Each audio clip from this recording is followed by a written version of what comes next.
الفيديو النهارده جايب لكم وصفه خطيره ما نعرفهاش هي اصلا ايه اسمها، بس عجبتنا قلنا نعملها ونهبدها لكم كده قدام الكاميرا يمكن تنجح معانا. اول حاجه بقى معانا هنجيب البوله الجميله بتاعتنا، هننزل فيها ببيضه.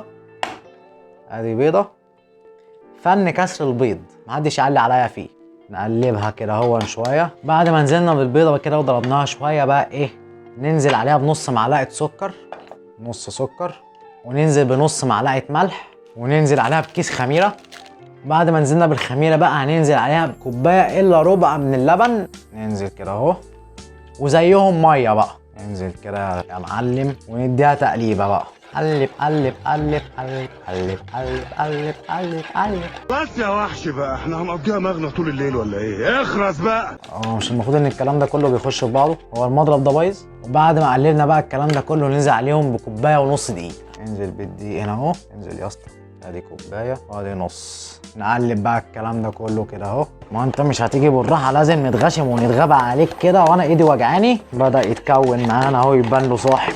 يبان له صاحب ايه؟ يبان له ملامح. وبعد حوالي 3 دقايق من التقليب وصلنا للقوام ده كده، هو ده بالظبط اللي احنا عايزينه. هنغطيها ربع ساعه بقى تتخمر قبل ما نجهز باقي المكونات. وعلى بقى ما العجينه بتاعتنا تتخمر، جهزنا شويه طماطم وفلفل اخضر متقطعين مكعبات، ومعاهم بطاطسايه صغيره قوي متقطعه مكعبات. وده يا جماعه شكلها بعد ما سيبناها ربع ساعه كده تتخمر. ننزل بقى عليها ايه بالمكونات اللي هي البطاطس، ننزل كده اهو وننزل بدول، وقلب بقى يا معلم كل ده في بعضه. وبكده يا جماعه ده شكلها النهائي. تكون جاهزه معانا ان احنا نخش المطبخ بقى نسويها ونوريكم شكلها النهائي عامل ازاي. انا ايه اللي انا قلته؟ حلو. ودلوقتي بقى يا جماعه ايه، على نار هاديه ننزل بنقطه زيت وندهن الطاسه بتاعتنا عشان الزيت غلي. بالظبط كده، ندهن كده عظمه قوي. نروح بقى ايه، ننزل بالخليط بتاعنا كده في الطاسه.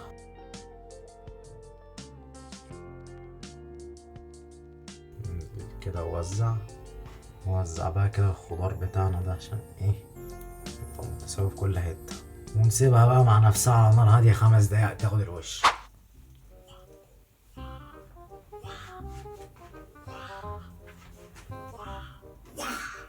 هو تقريبا فادي بيعمل سحر اسود عشان يسويها اصلا. وبعد حوالي 5 دقايق على نار وسط يا جماعه ده شكلها. نفكها من الجناب كده بس الاول عشان ما تقطعش معانا. مش عارف ليه، هات حد كبير يا ابني يلحقنا. هات حد يلحقنا. طب يا جماعه بعد صياح وطرب وصخب وحاجات كتيره كده ما عرفناش نقلبها زي الناس، فانا قررت بقى بما اني شيف اروح اديها واحده كده تلزق في وشي ونقفل الفيديو على كده. قشطه. جاهزه يا حاجه؟ جاهزة يا ابنك صاروخ في مياميك. هي لزقت. ضحك. كده لزقت. بقى فاحنا خلينا محترمين كده وننزل بيها كده. هي مش عايزه تنزل اصلا. محاولات عديده بقت بالفشل يا جماعه. نروح نازلين كده اهو وخلينا محترمين مع بعض عشان ما نفكيش بس، ونروح نازلين بيها كده اهو. حصل حاجه؟ ماشي يا جماعه. ده بقى ايه شكلها بعد ما استوت خالص، فاحنا هنطلعها بقى ونروح ندوقها معاكم كده ونقول لكم راينا.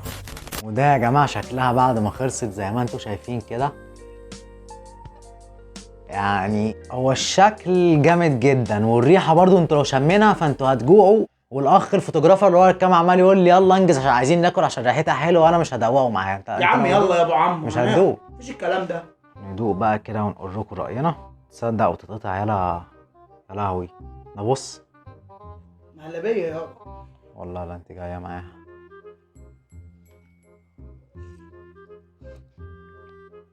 كلام على ايه؟ عشان ريحتها مبشره فاكيد هتبقى طعمها مو احلى بكتير. هي افكارك النطق قد كده جامده؟ ماشي. دوبان يا ابو عم. خد يا تعالى هنا، رايح فين؟ جامده قوي. 5 minutes later. وزي ما انتوا شفتوا كده يا جماعه، انا من العظمه اللي انا دقتها تقريبا ايه خلاص انا ما عنديش كلام اقوله. فقدت النطق من كتر العظمه. انا عايز اقول لك ان انا شبعت اصلا من اول معلقه. حلو حلو عشان الدايت. يا برو. ندوق بقى الاخ الغلبان اللي معانا عشان بقاله ساعه عايز يدوق وانا يلا يا شايل ابو عم الاكل عنه. هموت. خد دوق يا برو. طبعا انا مش هاخد من السكينه اللي مطرح بق، قصدي الشوك ولا ايه؟ بالظبط كده. يا بوي. يا ابوك ايه بس؟ يا بوي. مالك قلبت ايه على؟ العظمه دي يا بوي؟ طب ايه طيب؟ توفيق النهارده حصل. لا هي بصراحه جامده. حصل والخضار مديها طعم تحفه. هم قرروا في دوريه ماشيه دلوقتي وقت ما احنا بنصور، طبعا يا ابني انت قاعد في كومباوند متكامل متكامل 100%. كامل. يعني لو طلعت على الناصر هنا هتلاقي واحد بيقول لك عايز حاجه يا نجم. كومباوند متكامل فيه كل انواع الرفاهيات عندنا يا ابني. بالظبط. بس كده يا جماعه فيديو النهارده يكون خلص، اتمنى يكون عجبكم. لو الفيديو ده عجبك ما تنساش تعمل لايك وسبسكرايب وتفعل زر الجرس عشان يجيلك كل جديد. وكالعاده لو عندك اي هبدات وافتكاسات واي تجارب فاشله عايز تعملها بس خايف تولع في نفسك وفي بيتك، سيبها لي تحت في الكومنتس وانا هولع في نفسي وفي بيتي وفي هذا الفوتوغرافر عشان خاطرك. واشوفكم الفيديو الجاي. سلام.